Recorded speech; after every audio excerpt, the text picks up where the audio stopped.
The relationship between science and faith has long been a subject of intense debate, often framed as an intractable conflict. Yet a cursory glance at the history of scientific discovery reveals a far more nuanced picture. Baruch Shalef's intriguing survey of Nobel Prize winners offers a compelling insight into this complex relationship. A striking 65% of laureates identified as Christian, a figure rising to 74% in scientific fields, including other theistic systems such as Judaism, further elevates this figure to an impressive 85%. This data challenges the simplistic narrative of an inherent antagonism between scientific inquiry and religious belief.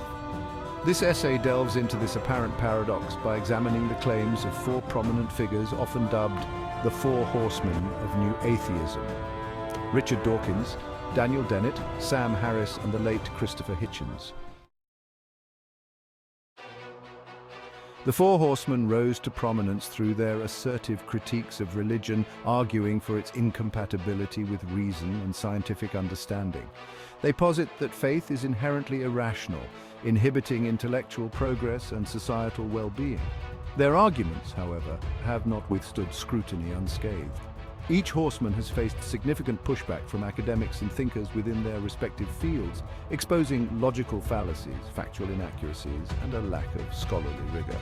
This essay will dissect the central arguments of each horseman, highlighting the flaws and inconsistencies that undermine their conclusions.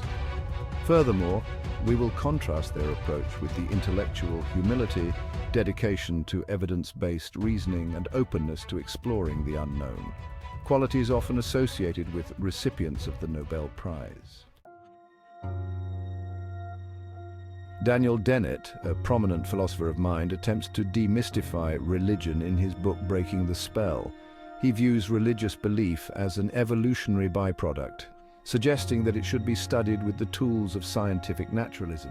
While this approach may hold some merit, Dennett's analysis often falls short of a nuanced understanding of religious experience and practice.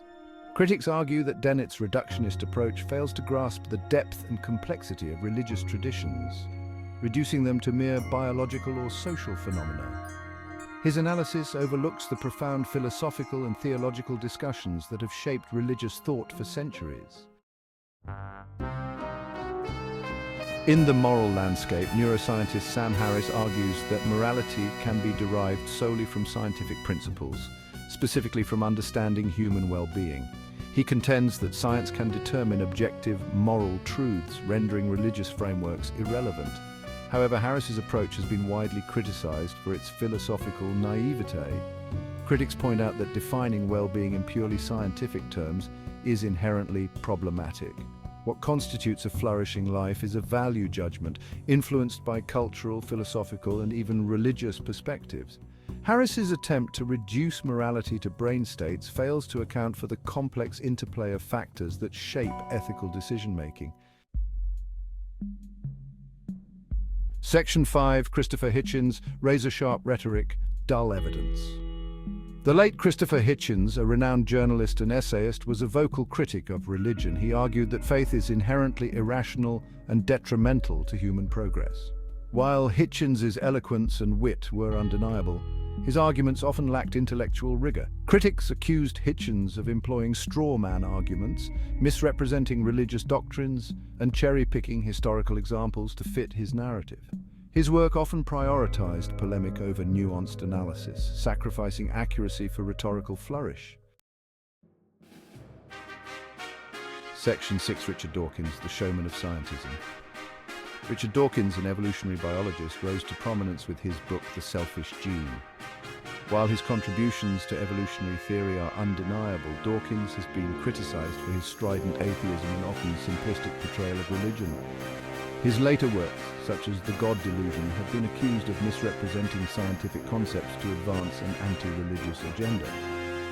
Critics argue that Dawkins conflates scientific explanations with metaphysical claims, presenting scientism, the belief that science can answer all questions, as a self-evident truth. His approach mirrors the tactics of P.T. Barnum, the famed showman who famously said, "There's a sucker born every minute." Dawkins's The Greatest Show on Earth lecture tour, with its theatrical presentation and appeal to emotion, further reinforces this parallel. suggesting a prioritization of entertainment and persuasion over nuanced discourse.